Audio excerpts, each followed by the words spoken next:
أعوذ بالله من الشيطان الرجيم.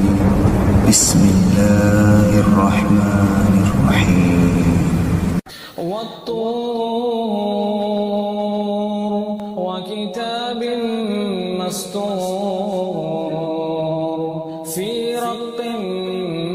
منشور والبيت المعمور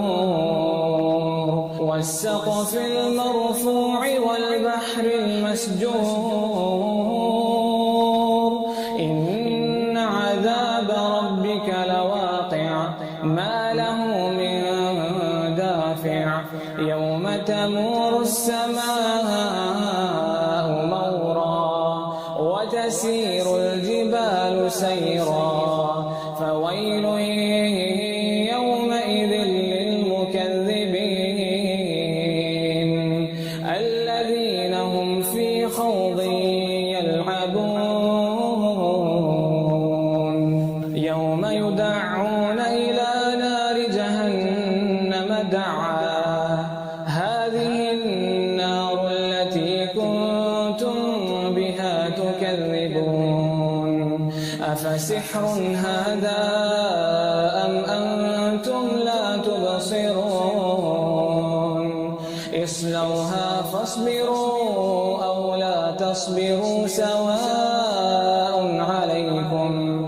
إنما تجزون ما كنتم تعملون إن المتقين في جنات ونعيم فاكهين بما آتاهم ربهم ووقاهم ربهم عذاب الجحيم كلوا واشربوا هنيئا بما كنتم تعملون متكئين على سرر مصفوفة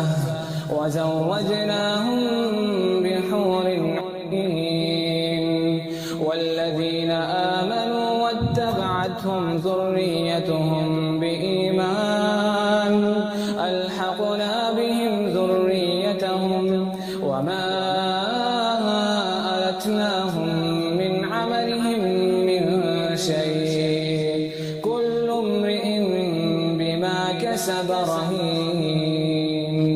وأمددناهم بفاكهة ولحم مما يشتهون يتنازعون فيها كأسا لا لغو فيها ولا تأثيم ويطوف عليهم ولمان لهم كأنهم لؤلؤ مكنون وأقبل بعضهم على بعض يتساءلون قالوا إنا كنا قبل في أهلنا مشفقين فمن الله علينا ووقانا عذاب السموم إنا كنا من قبل ندعوه إنه هو البر الرحيم فذكر فما أنت بنعمة ربك بكاهن ولا مجنون أم يقولون شاعر نتربص به ريب المنون قل تربصوا فإني معكم من المتربصين أم تأمرهم أحلامهم بهذا أم هم قوم طاغون أم يقولون تقوله بل لا يؤمنون فليأتوا بحديث مثله إن كانوا صادقين أم خلقوا من غير شيء أم هم الخالقون أم خلقوا السماوات والأرض بل لا يوقنون أم عندهم خزائن ربك أم هم المسيطرون أم لهم سلم يستمعون فيه